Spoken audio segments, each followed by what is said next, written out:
Welcome to our program on the reflections on the 2020 general elections. I'm your host, Janai Prasad, and joining me is Minister of Legal Affairs, the Honorable Anil Nandlall. Thank you for being here, Minister. It's a pleasure.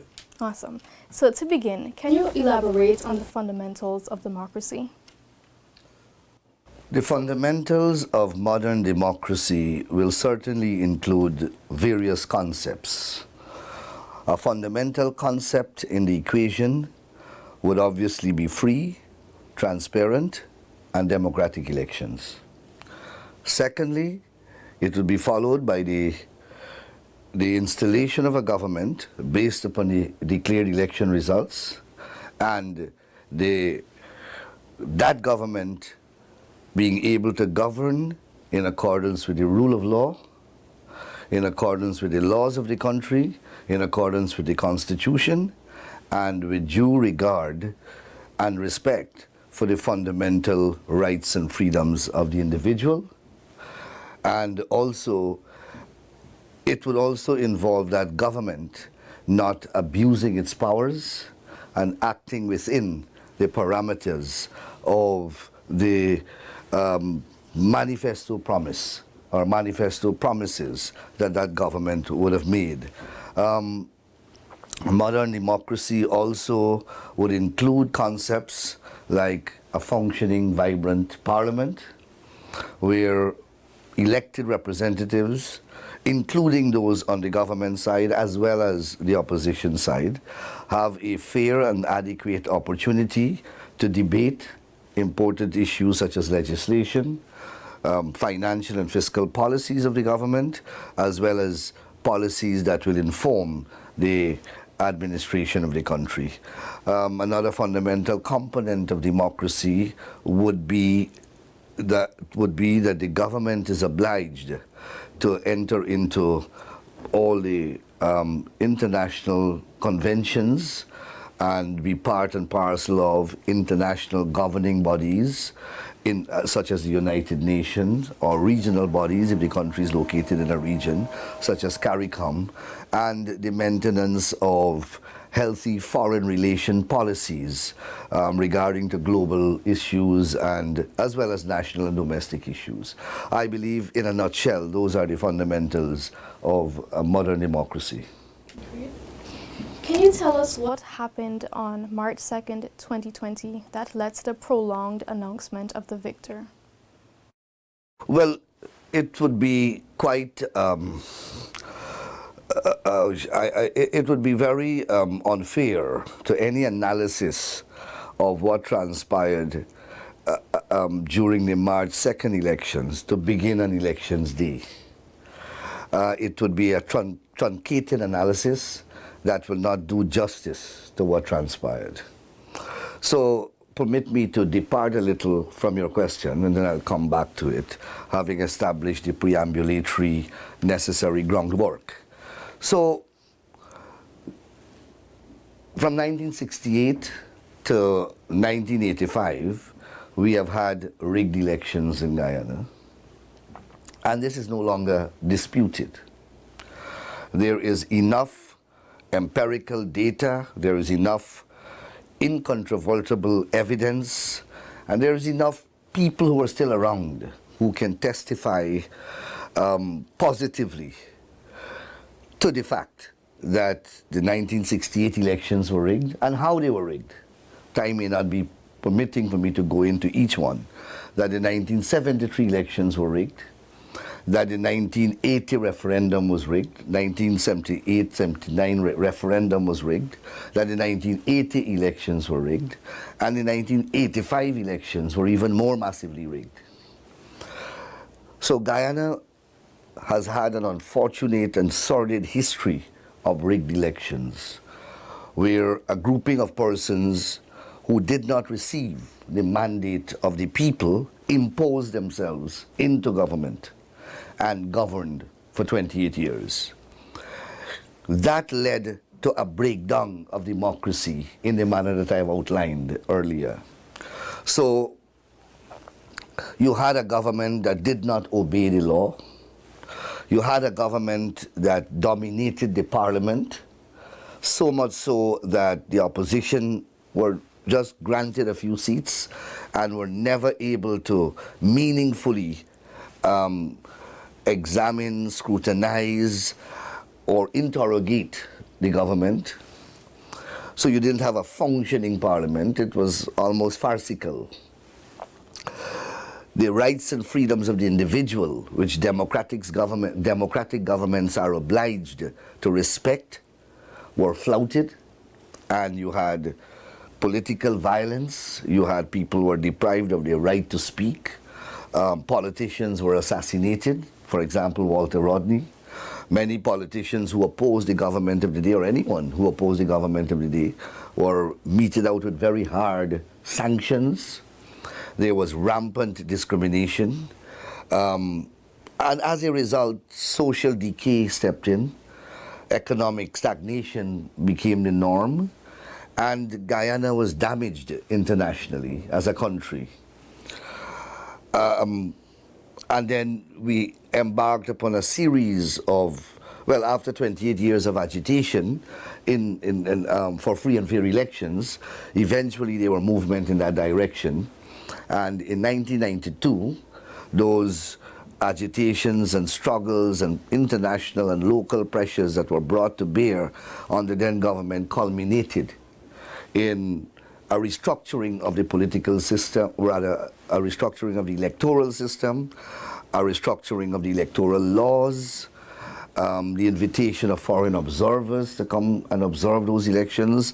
Facilities that were not available before were made available then for the 1992 elections. As a result, there was a change, and the dictatorship that held on to the country like a barnacle for 28 years hitherto, that grouping was eventually removed from government. Of course, they did not give up government lightly. There were massive violence in the streets, protestations, arsons, people were beaten and robbed, etc. Eventually, the elections were conceded and a new government was sworn in, the People's Progressive Party civic government headed by Dr. Chetty Jagan. We went to the 1997 elections. Again, the people, of course, the reforms that were put into place in 1992 were further solidified and institutionalized. And in 1997, you had an elections again, which was observed by a conglomerate of foreign and local observers. And that election was certified to be free and fair and transparent. The PPP again won. The presidential candidate was Mrs. Janet Jagan. She was sworn in again.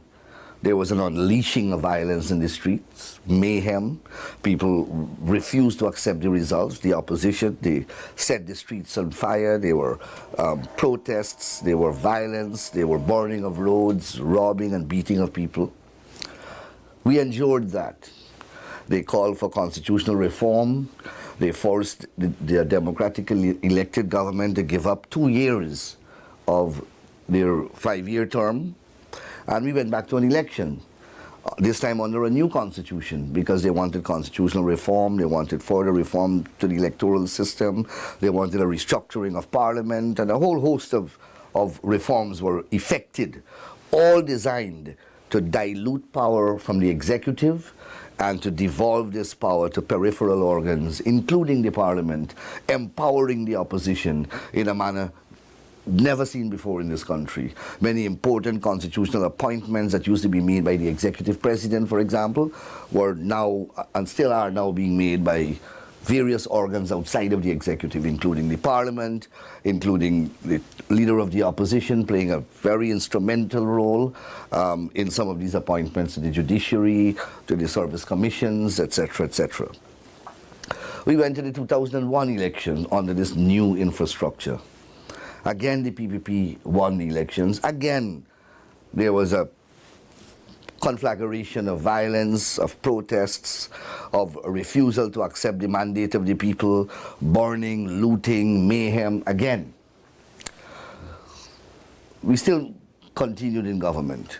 In 2011 election, there was 2006 elections, there was relative calm. The PPP won again.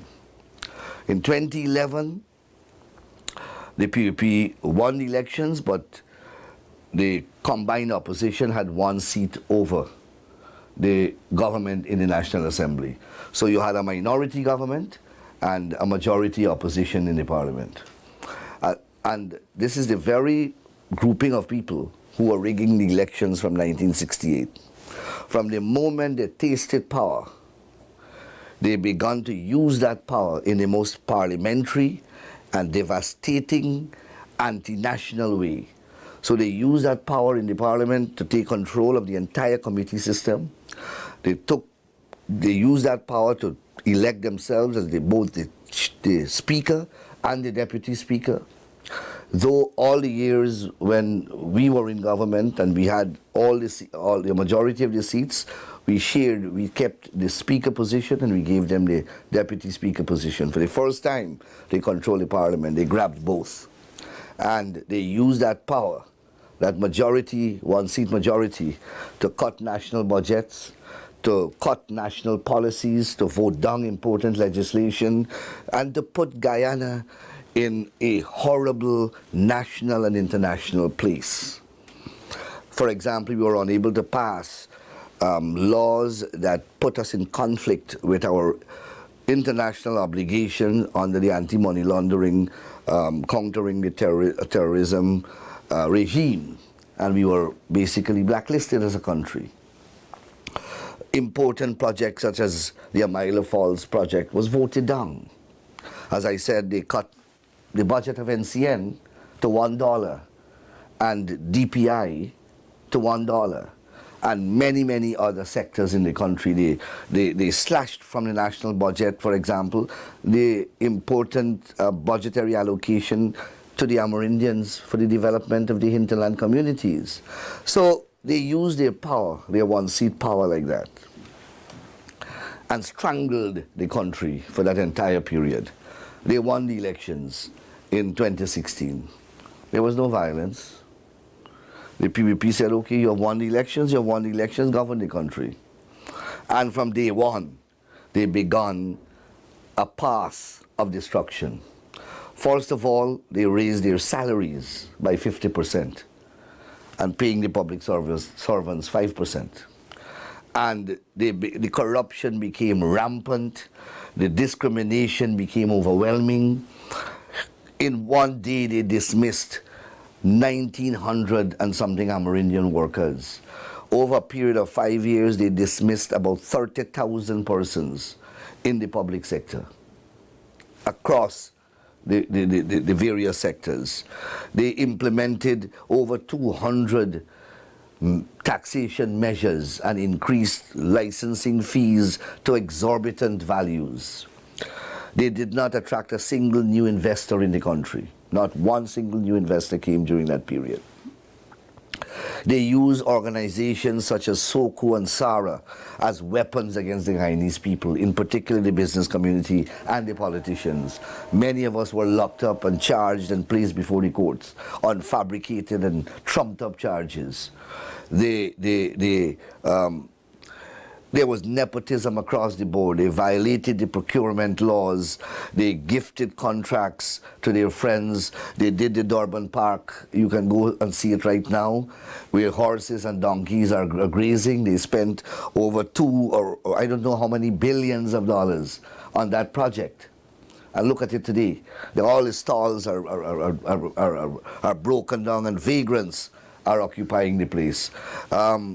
They rented a house in Alboistong from one of their friends, paying $12.5 million per month to store condoms and lubricants. When we went to inspect what was in there, condoms and lubricants were being stored here. $12.5 million per month. The Minister of Health at one time walked into public hospital and directed the CEO of the hospital to buy drugs to the tune of $5.7 billion from one supplier. And the drugs that were actually bought were about 10 times the value, or market value. And I can continue with an unending litany of violations of people's rights.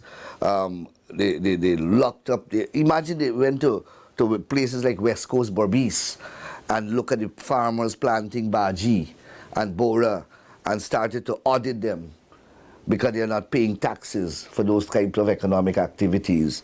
They closed down the sugar estates, putting some 8,000 to 9,000 workers on the breadline immediately without even a word of consultation with the workers or their unions. They raised land leases and rates from about, I don't know, by 1,500%, and drainage and irrigation charges, retiring hundreds of rice farmers across the country. They had promised jobs for I don't know how many thousands of young people. And when the president was asked, what about the jobs that you promised to the young people who are graduating from the University of Guyana? He was asked that on a press program, on a program. And he said that government is not in the business of creating jobs, that these graduates can go to Starbrook Market and sell cook-up rice and plantain chips. I'm not making up these things. These things are there for the public, on the public record. They rejected 18 names submitted to them in accordance with the Constitution by the Leader of the Opposition for the appointment of a chairman of GCOM. The Constitution says that the President must pick 1 out of 6. He rejected 18. 3 times the Leader of the Opposition gave him 6 names. Names that were not hatched at Freedom House, but names that the Leader of the Opposition consulted with civil society, and the civil society generated those names, and he submitted them to the President. The President rejected all, and in violation of the Constitution, installed his own nominee, who was never part of the nomination, from the Leader of the Opposition. And the Constitution says he can only choose from those submitted to him by the Leader of the Opposition. And as a result, he had an elections commission that he controlled, because the election commission is so configured that 3 members are from the opposition, 3 are from the government, and you're supposed to have an independent chairman. That is why the list of 6 must come from the opposition and be appointed by the president. He must choose one, so that chairperson supposed to enjoy the confidence of both the opposition leader and the president. That is the essence of that appointment mechanism. When you unilaterally put a person there, you destroy that vital equilibrium so essential for that important institution called the Guyana Elections Commission. And that is what they did. And they laid the foundation there and then to rig the next elections. But relentless pressure was brought to bear on them. We challenged the appointment of that chairman in the courts. We had to go all the way to the Caribbean Court of Justice before the Caribbean Court of Justice ruled that that appointment was unlawful and that man had to vacate. But by then they had begun an unlawful house-to-house registration system whereby they wanted to retire the entire voters list and construct one of their own, removing from that registration process persons who may not be at home at the time. What they were doing in essence was inserting a requirement for registration and eventually for voting that was not provided for by the law. That is residency. So they wanted to create a new system where if they come by your house and you're not there, or you're vacationing in Barbados, or you're vacationing in New York or Toronto, they remove your name. You can't come back and vote. We challenged that again and we won. The Chief Justice ruled that you can't remove a person's name on the basis of him not being resident in Guyana at the time when you conduct that registration. Then, of course, we had a no confidence motion, which we moved successfully in the National Assembly against them. They refused to comply with the constitutional consequences of that no confidence motion. The Constitution says that once the no confidence motion is passed, the President and his cabinet must resign forthwith and call an election within 3 months. They blatantly and flagrantly refused to do so. They then went to the court and fabricated a case to challenge the vote in the National Assembly, saying that Charan Das Prasad, whom they put in the National Assembly was ineligible to be there. We didn't put him there, they put him there. They turn around now and challenge his eligibility to be in the parliament, arguing that if he was ineligible to be there, then his vote would not have counted. Of course, Sharon Das would have voted against them. One of their own voted against them. That no confidence motion traveled all the way to the Caribbean Court of Justice again, and we won that case. Still yet, they did not resign. They remained illegally in office, and tremendous pressure had to be brought to bear against them. They had no budget. They were just spending monies from the Treasury left, right, and center. Billions and billions of unaccounted, unlawful sums of monies were spent. And they kept themselves in government just like that, without any constitutional mandate or without any legal basis whatsoever. It's only when tremendous local and international pressure was brought to bear upon them that they relented, and President Granger fixed March the 2nd, 2020 as the date for elections. However, they felt, remember, they always planned to rig the elections, and that is why they put Patterson there. When Patterson was removed by the ruling of the CCJ, they had to go back to the drawing board. They were unable to construct another rigging plan quickly because a lot of pressure was brought to bear on them, a lot of international scrutiny they were being subjected to a lot of international scrutiny and, of course, national pressures. So they were unable to construct a rigging plan. By that time, we had a new chairman of GCOM, and international observers came in. A CARICOM team had come in as well, and so they had to hold elections. We went to the elections, and everyone reported that election day's activities were smooth, were properly done. There were no allegations of wrongdoing, no allegations of irregularity. In fact, elections night and the following day, they claimed that they won the elections. They proclaimed victory. We have many clippings that would tell you how they said that the elections were free and fair and elections were okay. President Granger himself made a statement the night of elections and that they won the elections. Lo and behold, when they started to count the statements of poll, because you know, when every election, every polling agent has a statement of poll to keep, and that's a statement of poll that they take back to their respective parties. They fielded polling agents in every single polling station in the country. So they would have, like the PPP, they would have received from their polling agents all the statements of poll. So in about 48 hours, we knew that we won the elections because we reckoned and checked our statements of poll. They would have done the same. They are not novice in politics, and they realized that they lost. They realized that they lost. So they had to hurriedly now hatch a plan on how they will steal the elections. You know how votes are tabulated across the country. Guyana is divided into 10 electoral districts. So by that time, time was not in their favor, time was running out for them. 9 of the 10 electoral districts tabulated their results, and clearly they were showing a PPP victory. Region 4, the largest voting bloc in the country, was the one that was left to be tabulated. So they realized that unless they corrupt that process, they would have lost the elections. And that is what they did. It didn't happen on election day. It began to happen about 2 days after the elections, when the tabulation process began at Ashman's building by the returning officer of Region 4, Mr. Claremont Mingo. They used him as the instrumentality to pervert the elections. How did he do it?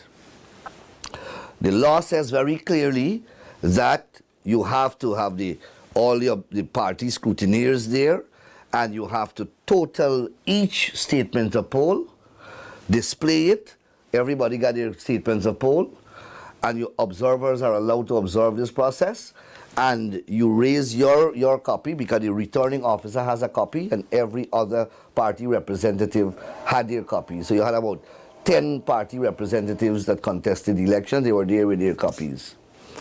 And Mr. Mingo was supposed to use the statements of poll as a basis to total the votes. He didn't do that. The man used a sheet. Nobody knew where this sheet came from. A spreadsheet. And he says that that spreadsheet contains the information on the statements of poll. And he started to call out column by column. But 9 people are checking him, the party representatives, that they have the statements of poll, and nothing is collating. So they realized that the spreadsheet did not reflect the information that is on the statements of poll, and they started to object. And of course, there were a whole set of machinations, all of which are on public record. And then Mingo aborted the process at one point in time. In fact, no, he concluded the process without completing the tabulating exercise and declared results. And of course, he declared the results that the PNC won. And you know, out of all the persons who are checking on the statements of poll, the only party who did not object to claim on Mingo, guess which party it is? APNU+AFC, because he was delivering the fraud for them. So 10 persons sit down there, 9 objecting, 9 are saying that, look, our documents don't have what you are saying. Only the PNC and Mingo got the same document. They are not objecting. So, naturally, he declared them as the winner. We had to go to the court and got that declaration set aside. And the court judge ordered him to go back and do not use any spreadsheet. Use the statements of poll as the basis to tabulate the results. And make sure that the people who are there doing the party's business, that they are seeing what you are doing, and that their statements, they are able to reconcile or compare their statements of poll with the one that you have in your hand. He came back and he refused to do that again. I had to run from the court and go in and say, look, I am taking you for contempt of court, because the Chief Justice just explained to you that you have to use the statements of poll. He aborted the process, and then we were told that they will resume. They moved the process out of Ashmin's, because you see, the Ashmin building was a glass building. So you could be outside of the glass room and you were able to see in. So that's too much scrutiny for them. They can't leave the elections like that. So they objected, and they imposed a new set of rules, and they moved the tabulation exercise to GCOM compound. They put a roadblock at Lamaha Street, GCOM compound at High Street, Kingston. You know where that is? They put a roadblock at Main and Lamaha Street, and they put a roadblock at Barrack Street, Kingston, so they block off the whole place. And they were only admitting one person, I think, from each political party to go to complete the exercise. When our representatives went in there,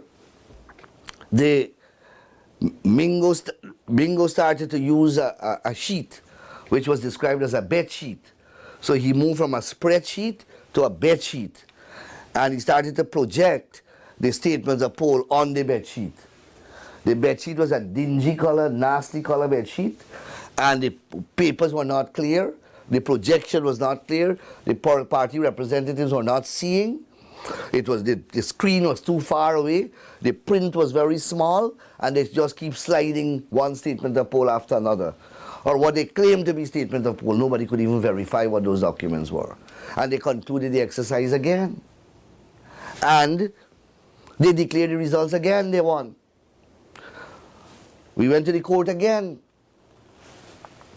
And in the middle of that court process, by that time, CARICOM was intervening, all the US, all the ambassadors, all the embassies in Guyana had come together and said, this is wrong, this is fraud, this is rank electoral fraud. All the international electoral observers were present in Guyana still, and they pronounced condignly against that type of conduct. So again, they had to buckle under international pressure. Not to mention the thousands of images that people with their cell phones were posting on the internet of the rigging. People were seeing this thing. This thing is videotaped. And you have millions of images going out of how the rigging is taking place. A former Prime Minister of Jamaica who headed the OAS observer team said that, I believe it was the most transparent rigging of an election he has ever witnessed. That's how he described what was transpiring.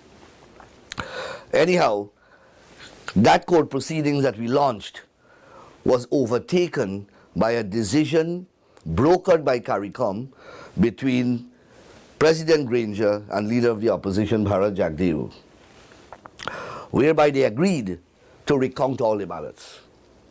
Then another struggle began because they started now to block the recount. They got a lady named Yulita Moore, one of their candidates, to file legal proceedings to block the recount from taking place. We had to go to the High Court, then the full court, then to the Court of Appeal, until we had the courts ruled that the way must be clear for the recount to take place. When the recount is to take place now, the Arthur Chung Convention Center was identified as the venue for the recount. They went and they fumigated the place. COVID was on. And then they said that the place can't be used. Another delay. And all this time they are in government, you know, plundering and squandering the treasury. They put down some rules for the recount. They say that, one, no international observer must go. They say only one team that they approve must observe the elections. Is a team appointed by CARICOM. 3, they said no live coverage of the recount process. We wanted all of this. We wanted observers, we wanted live coverage, we wanted the press to be present. All of that they overruled. They constructed their own order at GCOM how they will do this recount. The recount started and the recount concluded. The same team that they appointed from CARICOM certified in their report that the recount was credible, that it was done transparently, and that the results of the elections, the results of the recount, must be declared as the national results. Significantly, the recount results coincided with our statements of poll, the PPP statements of poll, and all the statements of poll. But of course, up to today, they can't produce their statements of poll, yet they're claiming that they won the elections. So the CARICOM team said that the recount results must be declared. The chief elections officer is required to prepare a report using that results. He constructed a report and handed it to GCOM because that's his function. He's supposed to tabulate the results and then hand it in a report to GCOM, and GCOM will declare that as the results. When he submitted a report in which he disenfranchised about 260,000 Guyanese, he became judge, jury, and executioner, and he said that 260,000 ballots that were counted were illegal ballots. The GCOM rejected that. They said, go and bring back a proper report. He do a report again in which he brought another set of numbers, not the recount results, but numbers that he is fabricating by himself. They rejected that. They then went to the court and tried to interpret what valid votes mean. Everybody in this world knows what valid votes mean. They went to the Court of Appeal. We had to go to the CCJ because the Court of Appeal ruled against us. We went to the CCJ and the CCJ pronounced. They started challenging the order that they were counting the recount under.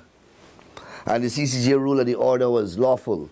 They then wanted the CCJ had to direct Lowenfield to count the results, total the results of the recount. That is the official results of the election, and put that in a document. There were several to and fro. I think we went to court about 3 times during that period before eventually the results were declared. And PPP was declared a winner, and Dr. Mohammed Irfan Ali was sworn in as the president. That period lasted 5 months. It is one of the most agonizing 5 months period in modern history. It is one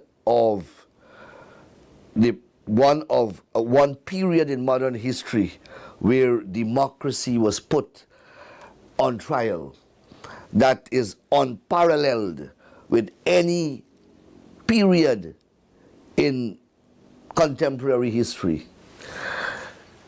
That 5 months illustrates a period and a series of activities never seen in modern society to pervert a valid and transparent elections.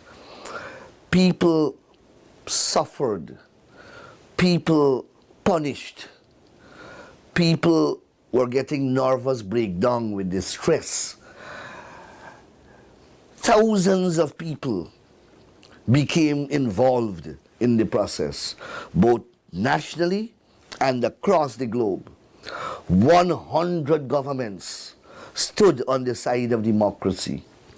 Every major organization in the Western Hemisphere lent their voice to condemn the attempts to pervert the March 2nd elections. They include CARICOM, the Organization of American States, the Commonwealth, the United Nations, UNISUR, the European Union, and as I said, 100 other governments. Every major stakeholder organization in this country expressed their voice. Is one set of people who kept defending that or those atrocities, and they were the APNU+AFC. And 3 years hence, up to now, they continue to say with a straight face that they won these elections. They've refused to recognize the skullduggery, the fraud, the artifice, the vulgarity in which they were engaged. They abused and accosted the ambassadors, the consular officers, governments across the globe. They abused and vilified CARICOM heads of government, the American government, the British government, the European Union, and any single person or any organization who expressed a view that was not consistent with their skullduggery. They vilified and extend great attack and verbal abuse to those people, using racial slangs and accusing people of all types of nasty things. And these people are still around. Now that was a long exposition that I've given you there to demonstrate to you that the March 2nd elections, March 2nd, 2020 elections, must not be lightly wished away. Thousands, as I said, thousands made sacrifices. Many people lost their lives in the process, and we were in the middle of a pandemic when all of this was happening. People made sacrifices. They were sleeping with ballot boxes in very inhuman condition against all medical advice and medical protocols existing at the time, exposing their lives and their livelihood just to see that their votes are counted and that the government that they voted for is able to govern. Now, having regard to our historical evolution, this is not a phenomenon that we should take lightly in our country. Even only if that there is a strong possibility that it can recur. And if there is one thing that we must pledge, is that this assault on democracy must never ever reoccur. The perpetrators of these atrocities and these perversities and these electoral illegalities are still among us. They are in the parliament, many of them. Some of them are outside of the parliament, but they are very much part of the political psyche and political landscape of this country. And that is why we always have to be vigilant as a freedom-loving people, as a democratic society, to ensure that these people are kept at bay. I listened, for example, to Hamilton Green, who would like persons to consider him as an elder statesman. I heard him say that the president should ignore the election results and continue to govern in the best interest of Guyana. He was referring to President Granger. Must ignore the election results. You know what he's saying? To hell with the electorate. Don't bother with the votes of the people. You continue to govern. That is anarchy. Another one, I believe Lincoln Lewis, said words to the same effect, saying that history will absolve President Granger if he is to disregard the election results, disregard the mandate of the people, and continue in governance. These people are still around. They are very much around. And the next opportunity they get, they will, in my humble view, they will do the same, because it is part and parcel of their DNA. They have been doing it for decades. And that is why I gave your viewers that long historical interlude as part of my introductory remarks, because I wanted to come to this conclusion, but to come to this conclusion not vacuously, but with a historical narrative to support what I'm saying. And upon assuming office, Minister, what are some measures your government took to ensure that democracy is safeguarded? Well, first of all, we took a decision that we will do everything within our power to ensure that the votes of the Guyanese people will be protected, that Guyana's democratic credentials will be preserved, that our country will never descend into the level that they would like us to descend into. So that's our resolve. And we began a series of initiatives to ensure that doesn't happen. I heard the opposition leader a few weeks ago say on a television program that he would have preferred Guyana to be sanctioned by the world, because the international community was saying that unless the ballots of the people are respected and the results of the elections reflect the votes of the population cast at elections, Guyana will become a pariah state. That they will not trade with Guyana, they will ban Guyana from all international events, and Guyana will become a rogue nation. That is what they were saying in essence. I heard the opposition leader say, this is a leader of the opposition, you know.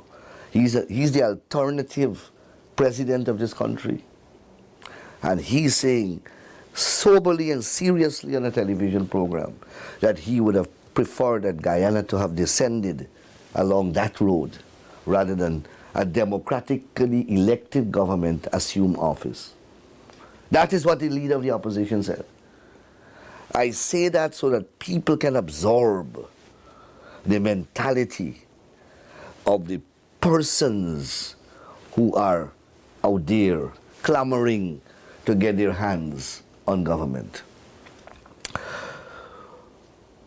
What we recognized is that there are loopholes in the electoral system, in particular the electoral laws, that were exploited, that were manipulated.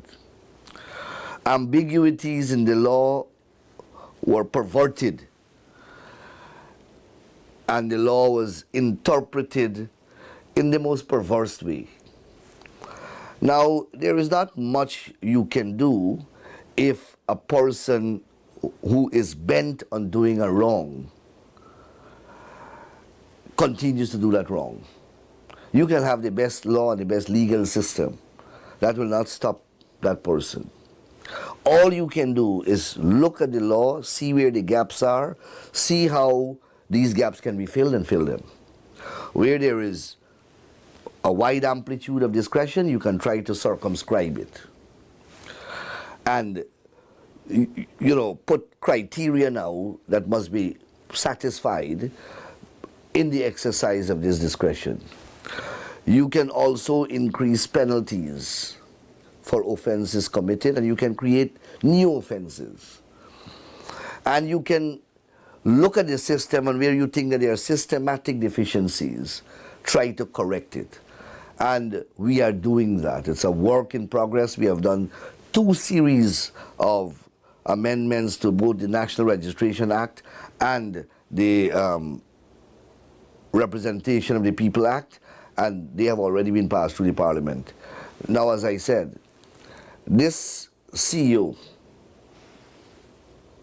Mr. Keith Lowenfield, presided over 2 elections, and he understood what his function was, and he discharged them, I dare say, with creditably. At least nobody impugned his conduct during those elections. And this is the same man who apparently made up his mind that he will act perversely. The point I am making is that you can have the best legal system, you can have the best systems, the best machinery, the best institutional framework. But if you have miscreants and dishonest persons manning the system, then you will have similar results. So we also have to look at the quality and caliber of persons who are retained to administer the election and work in the electoral system. So there's another wave of activities, another wave of initiatives that we will have to launch.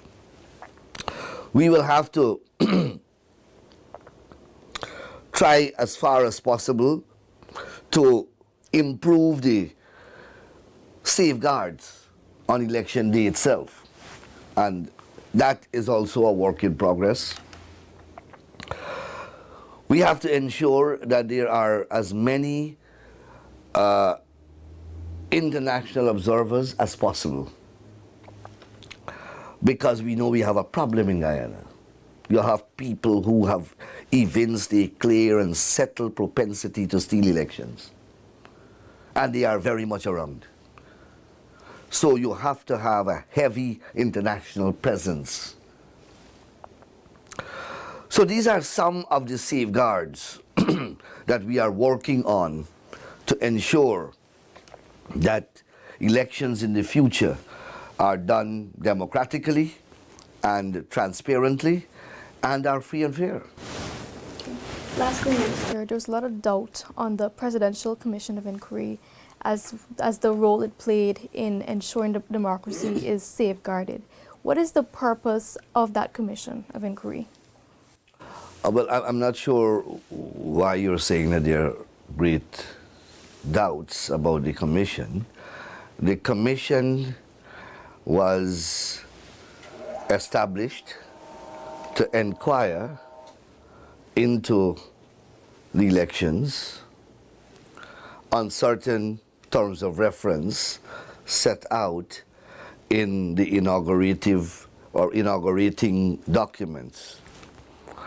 The terms of reference include examining the events that led to the March 2nd elections, and those events that may have had the kind of impact on the elections that we saw.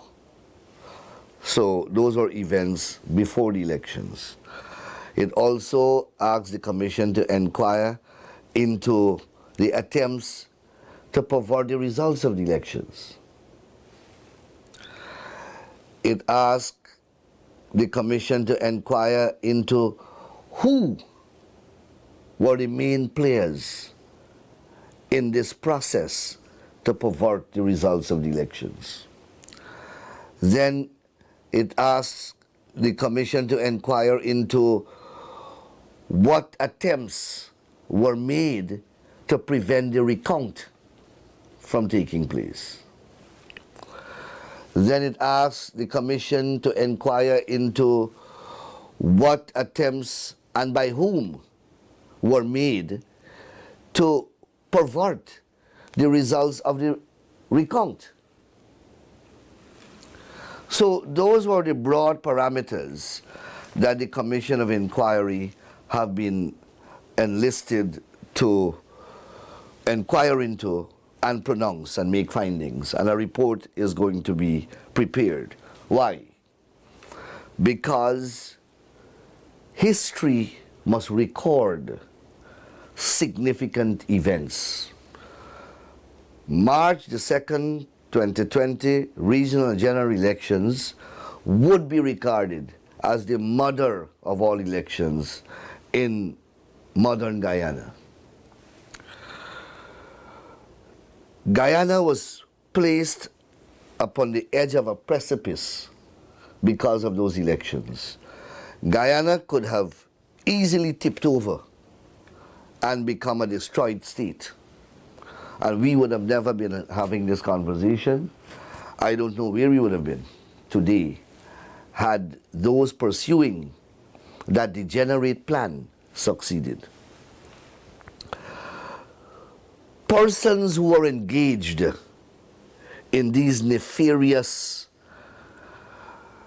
destructive activities, unlawful activities, must be known, and their role must be permanently recorded in the public records of this country. And it must not be done by biased individuals. It must be done by a cadre of persons whose integrity, whose standing, and whose caliber it would be hard to besmirch. And that is why we imported two commissioners, one from Trinidad and one from the Eastern Caribbean. The one in Trinidad is a former retired Court of Appeal judge, and so is the gentleman who came, I believe, from Belize. And the third commissioner is our own retired Chancellor Acting Carl Singh. These are not persons whose reputation can easily be tarnished or questioned, or whose objectivity can be impaired or impugned. So, and it is of utmost national importance and of great relevance to our historical narrative that we record these inquiries and their findings, and we put them and store them for current generation, but most importantly for future generations, so that they must know what to guard against, what they must protect, and what and whom they must protect it against. Because, as I said, these people are still around, and their nefarious conduct must be recorded in the permanent annals of this country. Hence the importance of that Commission of Inquiry. Thank you so much, Minister, for being here. This brings us to the end of our program on reflecting on the 2020 general elections, where we heard from Attorney General and Minister of Legal Affairs, Anil Nandlall. Thank you for being here. Thank you for watching. Thank you very much.